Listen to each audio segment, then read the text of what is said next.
जय श्री मात्रे नमः जय गुरुदत्त जय गुरु परशुराम நமஸ்காரம் நான் கரூர்லேருந்து வல்சலா பணிக்கர் பிரசன்ன ஜோதிடர். இன்னைக்கு நம்ம விசுவாச வருட தமிழ் புத்தாண்டு பலன்கள் கடக ராசிக்கு எப்படி இருக்குன்னு பார்க்க போகிறோம். இந்த விசுவாச வருடம் வந்து எப்போ பிறக்குது அப்படின்னா 14/4/2025 திங்கட்கிழமை பிரதமை திதி கௌளவகரணம் சுவாதி நட்சத்திரம் துலா ராசியில் இந்த வருடம் வந்து பிறக்குது.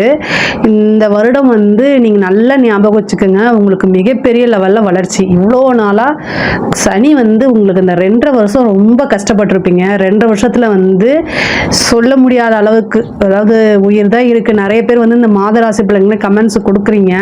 பட் அந்தளவுக்கு வந்து சொல்ல முடியாத அளவுக்கு வந்து துயரங்களை அனுபவிச்சிருப்பீங்க. இந்த சனினால் உங்களுக்கு எந்த கஷ்டமுமே கிடையாது. நல்லா ஞாபகம் வச்சுக்கோங்க, மிகப்பெரிய லெவலில் உங்களுக்கு யோகம்தான். பாக்கிய சனி 9ஆம் இடத்துக்கு சனி எப்போல்லாம் வராரோ அது வந்து என்னன்னா பாக்கியம். உங்களோட லைஃப்பில் நீங்கள் என்ன விஷயம் கிடைச்சா பாக்கியம்னு நினைக்கிறீங்களோ, அப்பா இந்த விஷயம் கிடைச்சிட்டா நமக்கு ரொம்ப பாக்கியம்ப்பா அப்படின்னு நீங்கள் நினைச்சீங்க அப்படின்னா அந்த விஷயம் கட்டாயம் உங்களுக்கு கிடைக்கும். சனி வந்து பரிபூரணமாக இனிமேல் உங்களுக்கு பிளெஸ்ஸிங் மட்டும்தான் பண்ணுவார், கஷ்டத்தை கொடுக்க மாட்டார். கஷ்டத்தெல்லாம் கொடுத்துட்டார், இனிமேல் கொடுக்கணும்னா அவர்கிட்டே ஸ்டாக்கே இல்லை. அந்த அளவுக்கு நீங்கள் கஷ்டம் துயரங்களை சனிக்கிட்ட இருந்து வாங்கியிருப்பீங்க. இனி அவர்கிட்டயே கஷ்டத்தை கொடுக்கறதுக்கு ஸ்டாக் இல்லைன்னு வச்சுக்கோங்களேன். பட் ஆனால் வந்து ராகு வந்து அஷ்டமஸ்தானத்துக்கு வருது, 2ஆம் இடத்துக்கு கேது வருது, குரு வந்து 12ஆம் இடத்துக்கு இருக்குது. இந்த வருடத்தில் வந்து உங்களுக்கு கிரக பயிற்சிகள் வந்து நிறைய இருக்குது. 3 கிரகம் வந்து பயிற்சி ஆகுது, ராகு கேது குரு சனி. ஸோ இந்த வருடம் வந்து உங்களுக்கு நிறைய மாற்றங்கள் இருக்குது. இவ்வளோ நாளாக நிறைய கஷ்டங்கள் இருந்திருக்கும். அந்த கஷ்டங்கள்ல இருந்து நீங்கள் நிறைய பாடம் கற்றுருப்பீங்க. அந்த பாடத்தை மனசுக்குள்ளே வச்சுக்கிட்டு இனி ஒவ்வொரு நாளும் அதை கடத்திட்டே போனீங்கன்னா உங்களுக்கு வெற்றி மட்டும்தான் வாழ்க்கையில் இருக்கும், வேற எதுவுமே இருக்காது. தோல்விங்கிற இதுவே வந்து உங்களோட லைஃப்ல இருந்து அப்படி தூக்கி எரிஞ்சிடலாம். இனி உங்களுக்கு வெற்றி மட்டும்தான் இருக்கும். அந்த மாதிரி இருக்கு, நல்ல அமைப்புகள் இருக்கு. தொழில் ஸ்தானத்தை பொறுத்த வரைக்கும் நல்ல அருமையான இதுதான். உங்களுக்கு வந்து சனி வந்து 9ஆம் இடத்துல இருந்து 11ஆம் இடத்தை பார்க்குறாரு. தொழில் மூலியமா நல்ல லாபம் கிடைக்கும், நிறைய வருமானங்கள் இருக்கும், நிரந்தரமான வருமானங்களா மாறும். அதாவது தொழிலை பொறுத்த வரைக்கும் ரொம்ப ரொம்ப சூப்பராக இருக்கு. உங்களுக்கு இவ்வளோ நாளாக என்ன தடைகள்லாம் இருந்துச்சு, தாமதங்கள்லாம் இருந்துச்சோ அது எல்லாமே மாறிடும். என்ன தடைகள் இருந்தாலும் அந்த தடையெல்லாமே நிவர்த்தி ஆயிரும். புதுசாக தொழில் ஆரம்பிக்கிறவங்களுக்கும் இந்த டைம் வந்து ரொம்ப ரொம்ப நல்ல டைமு. உங்களுடைய ஜாதகத்தில் தொழில் ஸ்தானத்தையும் தொழில் அமைப்பு எப்படி இருக்குது, சொந்தமாக தொழில் செய்யலாமா அப்படிங்கிறத பார்த்துட்டு அதுக்கப்புறம் ஸ்டார்ட் பண்ணுங்கள். ஆனால் ஜென்ரலாக கடகராசியை பொறுத்த வரைக்கும் தொழில் ஸ்தானம் நல்லா இருக்குது. புதுசாக தொழில் செய்யலாமல் தாராளமாக செய்யலாம். பாக்கிய சனியாக இருக்கனால ஒரு நல்ல குருநாதர் கிட்ட பிளெஸிங் வாங்குங்க. கோவிலுக்கு போகிறது, இந்த புனித யாத்திரைகள் போகிறது, தெய்வங்களை உபாசனை பண்ணுறதுக்குலாம் இது சூப்பரான டைமாக இருக்கனால அதெல்லாம் பண்ணுங்கள். தொழில் இன்னும் நல்ல சிறப்படையும். அதே மாதிரி 12ல் இருக்கக்கூடிய குரு வந்து தொழில் ரீதியாக, ஏன்னா உங்களுக்கு தொழில் ரீதியாக நிறைய மாற்றங்கள் கொடுப்பாரு. 12ஆம் இடம்ங்கிறது விரயம் மட்டும் கிடையாது, இன்வெஸ்ட்மெண்ட்டும் அதுதான். ஸோ அதனால நல்லா இன்வெஸ்ட் பண்ணுறதுக்கு குருவே அந்த ஸ்தானத்தில் வந்து இருக்கனால புதுசாக ஏதாவது இன்வெஸ்ட் பண்ணி ஸ்டார்ட் பண்ணுறதுக்கு நல்ல இது. அந்த மாதிரி ஏதாவது உங்களுக்கு பிளான்ஸ் இருந்துச்சு அப்படின்னா நல்ல அனுபவசாலியோ அல்லது அதில் திறமைசாலியாக இருப்பாங்க இல்லையா, அதில் எக்ஸ்பர்ட்னு இருப்பாங்க இல்லையா, அவங்கக்கிட்ட ஒரு ஒப்பீனியன் கேட்டுட்டு நீங்கள் ஸ்டார்ட் பண்ணுங்கள். குரு வந்து 6ஆம் இடத்தை பார்க்குறாரு. புதுசாக தொழில் தொடங்குறவங்களுக்கு லோன் கிடைக்குமானா தாராளமாக கிடைக்கும். மிகப்பெரிய லெவலில் உங்களுக்கு யோகம் இருக்குது. வாங்குங்க, உங்கள் தொழில் வந்து நல்லபடியாக அமைப்புகள் வரும். அது மூலிமா நீங்கள் லோன்ஸ் எல்லாம் கட்டிக்கலாம். அதில் நினச்சி நீங்கள் கவலைப்பட வேண்டாம். அதே மாதிரி உத்தியோகத்தில் இருக்கவங்களுக்குலாம் ரொம்ப அருமையாக இருக்குது. உத்தியோக ரீதியாக வந்து வெளிநாடு வெளிமாநிலம் செல்லக்கூடிய அமைப்பு, 12ல் வந்திருக்கக்கூடிய குரு வந்து வெளிநாடு செல்லக்கூடிய அமைப்பு. இவ்வளோ நாளாக உங்களுக்கு ஏதோ ஒரு தடையினால வெளிநாடு செல்றது தவிர்த்துக்கிட்டே இருந்திருக்கும், ஏதாவது ஒரு தடங்கள் இருக்கும். இந்த டைமில் நீங்கள் அப்ளை பண்ணுங்கள், ஈஸியாக விசா கிடச்சிரும். வெளிநாட்டில் போய் நீங்கள் வேலை பார்க்கலாம். அதே மாதிரி வெளி மாநிலம் போகிறது, வெளியூர் போகிறது, இந்த மாதிரி விஷயங்கள்லாம் கிடைக்கும். நீண்ட தூரம் பிரயாணம் பண்ணி ஒரு வேலைக்கு போகிறது, அந்த மாதிரி விஷயங்கள்லாம் ஆகும் இந்த டைமில். உத்தியோகத்தில் இருக்கவங்களுக்குலாம் ரொம்ப சிறப்பு. நிறைய பேருக்கு உத்தியோக மாற்றம், உத்தியோகத்தில் ப்ரொமோஷன்ஸு, நல்ல சேலரி இன்க்ரிமெண்ட், இது எல்லாமே இந்த மாதம் கிடச்சிரும், இந்த வருஷம் கிடச்சிரும். இந்த கேது வந்து 2ஆம் இடத்துக்கு வந்திருக்கனால வருமானங்களில் வந்து வரும்போது அதை கரெக்டான விஷயங்களை இன்வெஸ்ட் பண்ணி வைங்க, இல்லைன்னா அது அப்படியே தடையாயிரும். அதனால உத்தியோகத்தை பொறுத்த வரைக்கும் சரி, தொழிலை பொறுத்த வரைக்கும் சரி ரொம்ப அற்புதமாக இருக்குது. 2ஆம் இடத்துல வந்திருக்கக்கூடிய கேது குடும்பஸ்தானத்தில் அவ்வப்போது சண்டை சச்சரவுகளை ஏற்படுத்துவார். என்னங்க சொல்கிறீங்க, 7 இது அஷ்டமதி சனி சனி தான் வந்து இருந்துச்சு. இதுவும் பத்தாதானா 2ஆம் இடம் குடும்பஸ்தானங்க, அங்கே கேது வந்திருக்கனால ராகு கேது பொருளாதாரத்துக்கு ஓரளவு நல்லது பண்ணும். குடும்பத்தில் வந்து சிறு சிறு சண்டை சச்சரவுகளை ஏற்படுத்தும்.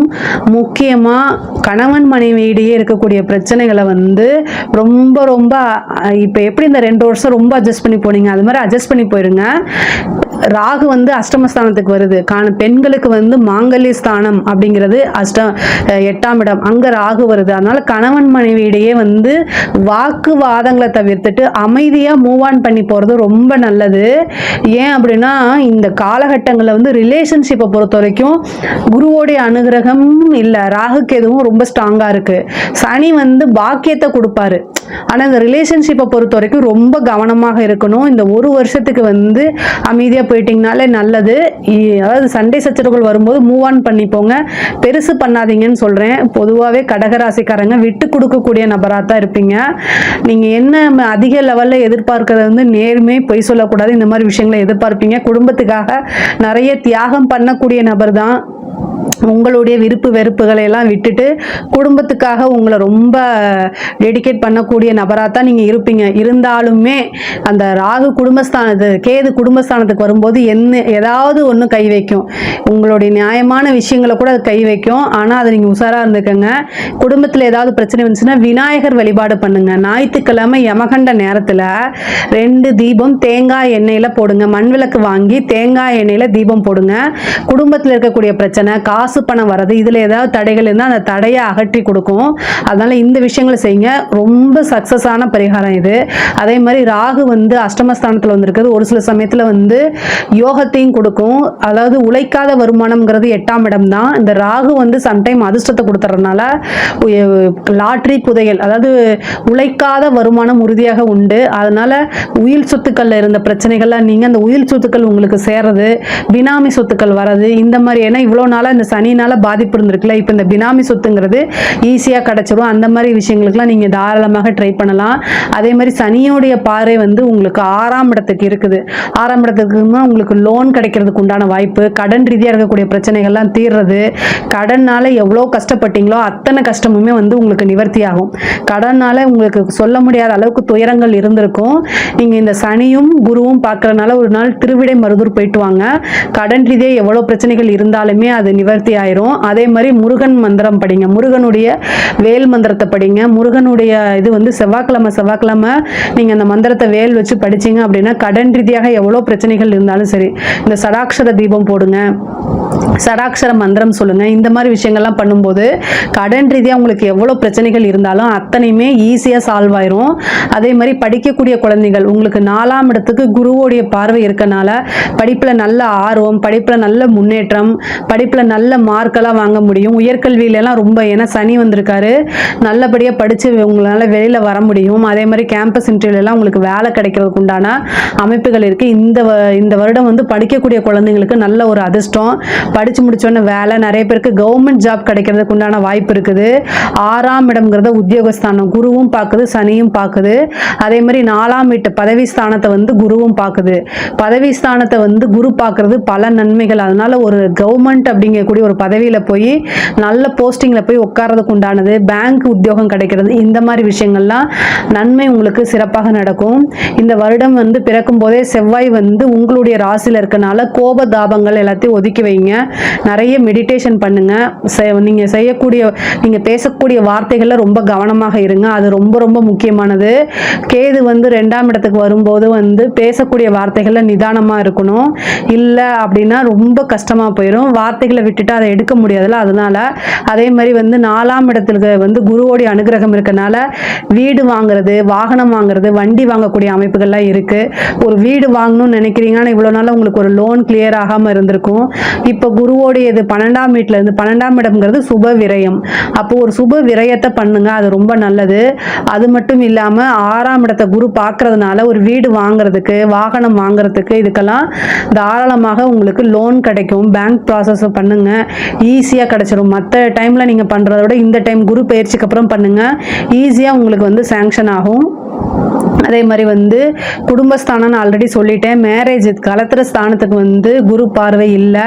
அதனால் ராகு கேதுவோ இல்லை சனியோ எந்த கிரகத்தோடைய தொந்தரவுமே இல்லாதனால நீங்கள் திருமண சம்பந்தப்பட்ட விஷயங்கள் வந்து உங்களுக்கு வந்து கலத்திர ஸ்தானத்தில் எந்த பிரச்சனையும் இல்லை, 7ஆம் அதிபதியுடைய தசாபுத்திகள் நடக்குது அப்படின்னா தாராளமாக உங்களுக்கு திருமணம் ஆகிறதுக்கு உண்டான வாய்ப்புகள் இருக்குது. உங்களுடைய சுய ஜாதகத்தை பார்த்துக்கணும். ஏதாவது தோஷங்கள் இருந்தால் சொல்லுங்கள், அதுக்கு உண்டான பரிகாரத்தை நான் சொல்கிறேன். அதே மாதிரி காதல் சம்பந்தப்பட்ட விஷயங்கள ரொம்ப கவனமாக இருங்க. உங்களுடைய ராசிக்கு 5ஆம் இடத்துக்கு வந்து பார்த்தீங்கன்னா திரிகோணத்தில் சனி மட்டும்தான் இருக்காரு, வேற எந்த கிரகமுமே இல்லை. ஸோ அதனால வந்து காதல் சம்பந்தப்பட்ட பிரச்சனைகள்ல ரொம்ப கண்ணும் கருத்துமா இருங்க. அது போக உங்களுடைய ராசிக்கு புதன் வந்து பார்த்தீங்கன்னா 12 குடையவராக இருக்கார். காதலுடைய கிரகம் புதன், அவர் வந்து சனி கூட சேர்றதுனால அதனால வந்து என்னன்னா ஒரு பெரிய துரோகத்தையோ அது ஒரு இழப்பையோ நீங்க சந்திக்கிறதுக்கு உண்டான வாய்ப்பு இருக்கு. இந்த விஷயங்கள்ல ரொம்ப கவனமா இருங்க. ஃப்ரெண்ட்ஸ் விஷயத்துல ரொம்ப கவனமாக இருங்க. இல்லை அப்படின்னா ஏமாற்றம் தான் உங்களுக்கு மிஞ்சும். அதே மாதிரி தாயாருக்கு வந்து முன்பை விட வந்து உடல் ஆரோக்கியம் தேரும். தாய் வழி சொத்துக்கள்லாம் வரதுக்கு உண்டான அமைப்பு, தந்தை வழி சொத்துக்களுக்கு உண்டான அமைப்பு இருக்கு. தாயாருடைய தேக ஆரோக்கியம் நல்லா இருக்கும். ஆனா 9ஆம் இடத்துக்கு சனி வரதுனால தந்தையாருடைய தேக ஆரோக்கியத்துல கவனம் இருக்கு. தந்தைக்கு சிறு கண்டம் இருக்கு. தந்தை வழி சொத்துக்கள்லாம் தானா வந்து சேர்றதுக்கு உண்டான அமைப்பு இருக்கு. 8ல ராகு இருக்கனால உயில் சொத்துக்கள் பிரச்சனை, கோர்ட்டு கேஸ் பிரச்சனைகள்லாம் நீங்க தான் வந்து ஜெயிப்பீங்க. உங்களுக்கு எந்த கேஸ் போட்டாலும் உங்களுக்கு ஃபேவரா மாறுறதுக்கு உண்டான விஷயங்கள், கோர்ட்டு கேஸ்ல ஜெயிக்கிற மாதிரி அமைப்புகள் இதெல்லாம் இருக்கு. கலைத்துறை சம்பந்தப்பட்டவங்களுக்குலாம் ஒரு முன்னேற்றமான வாழ்க்கை. ராகு அஷ்டமத்தில் வந்திருக்கனால நெகட்டிவ் பப்ளிசிட்டி நிறைய பேத்துக்கு கிடைக்கும். ஆனால் எந்த பப்ளிசிட்டியாக இருந்தாலும் சரி பப்ளிசிட்டி தான். அது நெகட்டிவாக இருந்தாலும் சரி பாசிட்டிவாக இருந்தாலும் சரி. கலைத்துறை அப்படின்னா மிகப்பெரிய லெவல்ல யோகம் இருக்கு. நிறைய காசு பணம் சம்பாதிக்கக்கூடிய அமைப்புகள் இருக்கு. அரசாங்க உத்தியோகத்தில் இருக்கவங்க ரொம்ப கவனமாக இருக்கணும். இல்லை அப்படின்னா உங்களை சிக்க வச்சுட்டு போயிடுவாங்க. அதே மாதிரி அரசியல்வாதிகளுக்கெல்லாம் வந்து இது ஒரு நல்ல காலம். 9ல் சனி வந்திருக்கும் போது அது என்ன ஆகும் அப்படின்னா மக்களுடைய பெரும் ஆதரவு உங்களுக்கு கிடைச்சு போகும். ஏன்னா உங்களுடைய ராசிக்கு அது திரிகோணமான ஸ்தானமா இருக்கனால பேர் புகழ் எல்லாமே கிடைக்கும். மக்களுடைய சப்போர்ட் மட்டும் இல்லாமல் கட்சியோடைய சப்போர்ட்டும் கிடைக்கும். உங்களை பெரிய லெவல்ல ஒரு அங்கீகரிக்கப்பட்ட அரசியல்வாதியா மாறுறதுக்கு உண்டான அமைப்புகள்லாம் இருக்கு. கடகராசியில் அரசியல் துறை சம்பந்தப்பட்டவங்களுக்குலாம் இது ரொம்ப வளர்ச்சியான ஆண்டு தான் இந்த வருஷம். இதை கரெக்டாக யூட்டிலைஸ் பண்ணிக்கணும். பெண்களை பொறுத்த வரைக்கும் நிறைய வாழ்க்கையில எவ்வளவோ கஷ்டங்கள் பட்டிருப்பீங்க. முன்னேறக்கூடிய வருடமாக தான் இருக்கு. மிகப்பெரிய லெவலில் வளர்ச்சிகள் இருக்கு. இது வந்து என்னன்னா சொந்த வீடு வாங்கினது, நகை வாங்குறது, ஆடை ஆபரண சேர்க்கை இது எல்லாமே உறுதியாக உண்டு. புத்திர ஸ்தானத்துக்கு வந்து பார்த்தீங்கன்னா உங்களுக்கு 5ஆம் இடத்துக்கு வந்து குரு பார்வை இல்லை. அதனால வந்து இந்த வருஷம் வந்து அது நமக்கு எந்த சனியோடைய பார்வையும் கிடையாது, ராகு கேதுவோடைய பாதிப்பும் இல்லை. அதனால ஒரு சிலருக்கு வந்து 5ஆம் அதிபதியோட தசாபுத்திகள் ஏதாவது நடக்கும்போது புத்திரஸ்தானத்துக்கு வாய்ப்புகள் இருக்கு. அது உங்களுடைய சுய ஜாதகத்தை பார்த்துக்கோங்க. ஆனால் 5ஆம் இடம் நல்லா இருக்கு. பூர்வ புண்ணியஸ்தானமும் உங்களுக்கு நல்லா இருக்கு. பூர்வீக சொத்துக்கள்ல இருந்த பிரச்சனைகள்லாம் நீங்கி அது பூர்வீக சொத்துக்கள் வரதுக்கு உண்டான அமைப்புகள் இருக்கு. தெய்வ அனுகூலத்தை தேடிக்கங்க, தெய்வ பாக்கியங்களை தேடிக்கங்க. பாக்கியஸ்தானத்துக்கு சனி வந்திருக்கனால இந்த பாக்கியம் 9ஆம் இடம்ங்கிறது வந்து பாக்கியஸ்தானம். பாக்கியஸ்தானத்துக்கு குருநாதர் ஸ்தானம், உங்களுக்கு நல்ல பேர் இதெல்லாம் கிடைக்கும். இந்த டைம்ல வந்து ஒரு குருநாதர் வழிபாடை தேடிக்கங்க. ஒரு உபாசனை பண்ணீங்க அப்படின்னா உங்க வாழ்க்கை முழுக்குமே அந்த தெய்வம் உங்க கூட இருந்து துணை நீக்கும். நல்ல காலங்கள்லையும் சரி கெட்ட காலங்களையும் சரி உங்களை விட்டு விலகாம உங்களை பாதுகாத்து நிற்கும். 9க்கு சனி வரும்போது தெய்வ உபாசனை பண்றது ரொம்ப ரொம்ப சிறப்பான விஷயங்கள். பொதுவா கடகராசிக்கு வந்து இந்த விசுவாச வருடம் வந்து ரொம்ப ரொம்ப நல்லா இருக்கு. இதுல ஏதாவது சந்தேகங்கள் இருக்கு அப்படின்னா சந்தேகங்கள் இருக்குன்னா கமெண்ட்ஸ்ல கேளுங்க, நான் கண்டிப்பா ஆன்சர் பண்றேன். நம்மளுடைய சேனலை லைக் பண்ணுங்க, ஷேர் பண்ணுங்க, சப்ஸ்கிரைப் பண்ணுங்க. நன்றி, வணக்கம்.